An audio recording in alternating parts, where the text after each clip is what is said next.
Assalamualaikum, kaifa halukum? Bi khair, alhamdulillah. Kali ini kita akan berkisah tentang seorang sahabat Nabi yang memeluk Islam di masa kecilnya. Dan berkat doa Nabi Muhammad SAW, dia memiliki harta dan keturunan yang banyak. Siapakah beliau? Yuk kita simak kisahnya. Bismillah. Suasana haru dan sukacita menyelimuti kaum muslimin Madinah kala itu. Bagaimana tidak, seorang rasul yang mereka cintai dan dambakan akhirnya hijrah dari Mekah ke Madinah. Kini Rasulullah SAW berada di antara mereka. Seluruh kaum muslimin Madinah atau yang dikenal dengan nama kaum Ansor bersyukur dan bersemangat sekali. Dari anak-anak hingga orang dewasa, baik laki-laki maupun perempuan. Kala itu seorang ibu menyambut dengan semangat hijrahnya Rasulullah SAW. Beliau segera membawa anak laki-lakinya yang belum genap 10 tahun kala itu untuk menemui Rasulullah. Anak laki-laki itu lahir pada tahun ketiga kenabian. Sang anak laki-laki tersebut seperti ibunya. Dia juga menyambut dengan semangat. Ibunya telah menanamkan di dalam hatinya kecintaan kepada Rasulullah SAW sejak masih kecil. Di hadapan Rasulullah SAW, sang ibu berkata, "Wahai Rasulullah, ini adalah pembantumu Anas, berdoalah untuknya." Rasulullah SAW kemudian berdoa, "Ya Allah, perbanyaklah harta dan anak-anaknya, dan berkahilah ia dalam harta dan keturunannya." Berkat doa Nabi SAW ini, sang anak kecil tersebut kemudian menjadi orang yang memiliki banyak harta dan kelapangan rezeki. Sang anak tersebut adalah Anas bin Malik radhiyallahu anhu, sahabat Nabi SAW dari kalangan Ansor yang berasal dari suku Ghazraj, keturunan Bani Nazar. Ia memiliki banyak anak dan cucu, hingga ia menjumpai hampir 100 di antaranya. Di antara anak-anaknya adalah Abu Bakar, Ubaidillah, Nadar, dan Musa. Ibu Anas bin Malik adalah Sahlah binti Malik bin Khalid, atau yang biasa dikenal dengan nama Ummu Sulaim, salah seorang sahabiah yang menjadi pemeluk Islam generasi awal di wilayah Madinah. Dan setelah keislamannya, Ummu Sulaim mengajarkan dan menanamkan 2 kalimat syahadat kepada putranya, Anas bin Malik. Sejak saat itu Anas kecil terbiasa mengucapkan kalimat itu dalam berbagai kesempatan. Ummu Sulaim tetap tak bergeming meskipun keislamannya, dan Anas menyebabkan suaminya Malik bin Nadir marah besar sehingga meninggalkan mereka ke Syam dan akhirnya meninggal di sana. Nabi SAW memperlakukan Anas dengan penuh kasih sayang, sampai-sampai Anas berkata, "Aku melayani Rasulullah SAW selama 10 tahun. Demi Allah, tidak pernah sekalipun beliau bersabda kepadaku, 'Cih,' tidak pernah pula berkata kepadaku untuk sesuatu, 'Kenapa kau melakukan ini? Kenapa kau tidak melakukan itu?'" Anas melayani keperluan Rasulullah SAW selama periode Madinah. Anas bukan hanya melayani Rasulullah SAW saat berada di rumah saja, tapi juga ketika beliau dalam perjalanan dan bahkan ketika berperang. Anas turut pergi dalam perang Badar bersama Nabi SAW saat ia masih kecil untuk melayani keperluan beliau. Karena lama menyertai Nabi SAW, yakni sejak beliau berhijrah hingga wafat, Anas banyak meriwayatkan hadis dari beliau. Jumlah hadis yang diriwayatkan para perawi darinya berjumlah 2.286 hadis. Hanya saja semua hadis yang diriwayatkan dari Anas itu tidak semuanya didengar secara langsung oleh Anas dari Rasulullah SAW. Meski sebagian besarnya diriwayatkan Anas secara langsung dari lisan Nabi SAW. Sebagian di antaranya diriwayatkan Anas dari Abu Bakar, Umar, Ubadah bin Samit, Mu'adz bin Jabal, Abdullah bin Mas'ud, dan Abu Hurairah dari Nabi Shallallahu Alaihi Wasallam. Anas radhiyallahu anhu menjaga amanah atau periwayatan hadis ini dan menyampaikan persis seperti yang ia dengarkan. Setelah Rasulullah Shallallahu Alaihi Wasallam wafat, Anas hidup lebih dari 80 tahun.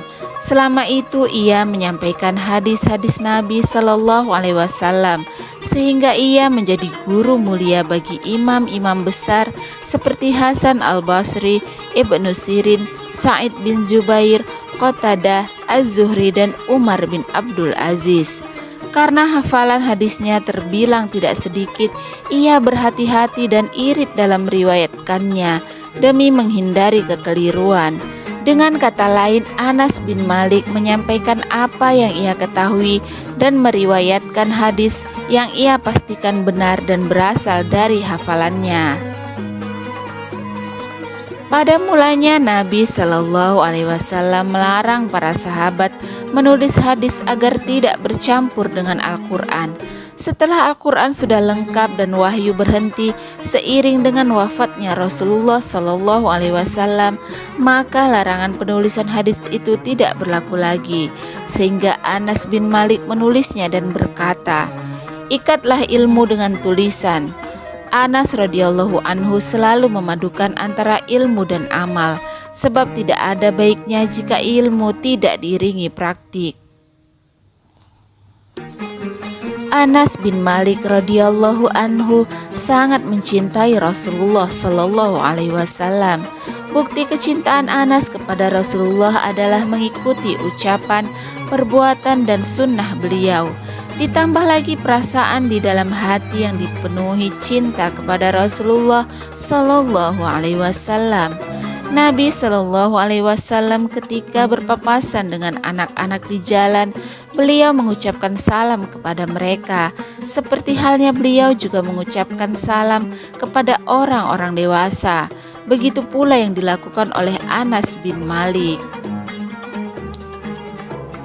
Nabi Shallallahu Alaihi Wasallam biasa sholat malam hingga kedua kaki beliau bengkak.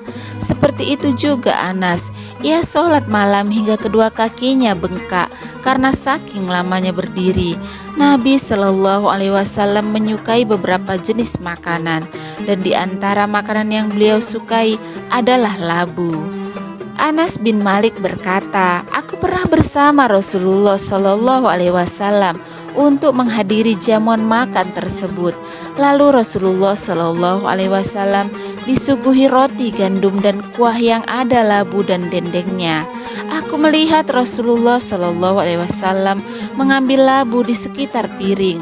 Lalu Anas berkata, sejak saat itu aku mulai menyukai labu." Di antara bentuk kecintaan Anas kepada Rasulullah Shallallahu Alaihi Wasallam adalah Anas menyimpan wadah yang pernah digunakan oleh Rasulullah Shallallahu Alaihi Wasallam untuk minum. Selain itu, Anas juga menyimpan sepasang sandal dan tongkat kecil milik Rasulullah Shallallahu Alaihi Wasallam.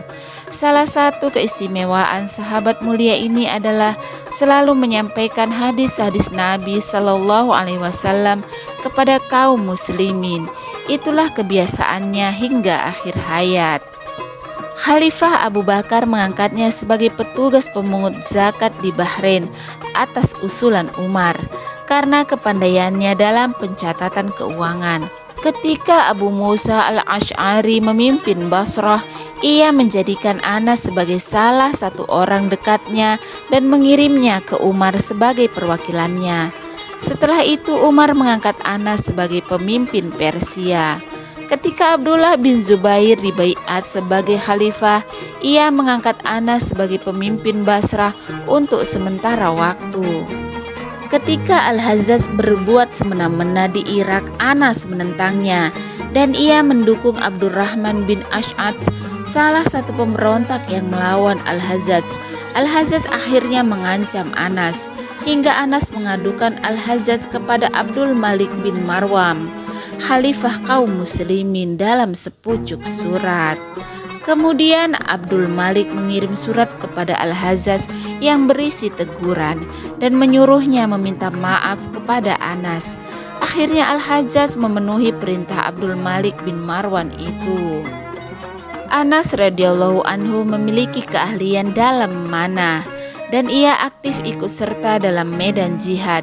Namun demikian, keikutsertaannya dalam jihad bukan menjadi penghalang baginya untuk menyampaikan hadis, karena sebelumnya ia juga turut hadir dalam perang Badar dan Uhud, melayani keperluan Rasulullah Shallallahu Alaihi Wasallam di kedua peperangan tersebut.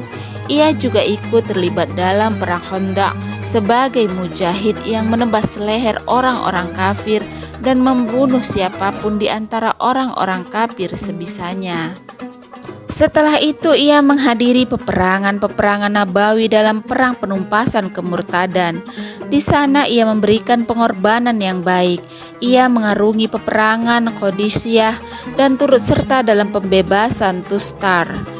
Setelah Tustar berhasil ditaklukkan, Abu Musa al-Asy'ari, sang komandan pembebasan, mengirim Anas untuk membawa tawanan dan rampasan perang kepada Amirul Mukminin Umar radhiyallahu anhu. Anas kemudian datang menemui Umar dengan membawa serta penguasa Tustar, Hurmuzan. Anas mengelilingi wilayah Basrah lalu menetap di salah satu perbatasan kota tersebut sampai menginjak usia lebih dari 100 tahun. Di sanalah Anas sakit, lalu ia berkata kepada orang-orang di sekitarnya, "Talqinkanlah la ilaha illallah kepadaku." Lalu Anas terus mengucapkannya sampai wafat. Anas wafat pada tahun 93 Hijriah dan ia adalah sahabat terakhir yang meninggal dunia di Basrah, seorang sahabat Nabi yang mendapatkan janji syafaat dari Rasulullah Shallallahu Alaihi Wasallam di hari kiamat kelak. Semoga Allah merahmatinya. Amin. Demikianlah kisah kita kali ini. Semoga kita terus semangat dalam menjalankan syariat agama kita, agama Islam, sebagaimana yang telah dicontohkan oleh Rasulullah dan para sahabatnya, generasi terbaik umat ini. Dan semoga Allah Subhanahu wa Ta'ala mengizinkan dan meridhoi kita tetap berada dalam barisan umat Nabi Muhammad Sallallahu Alaihi Wasallam hingga di akhir kelak. Amin amin ya rabbal alamin. Wallahu alam bisawab. Wassalamualaikum warahmatullahi wabarakatuh.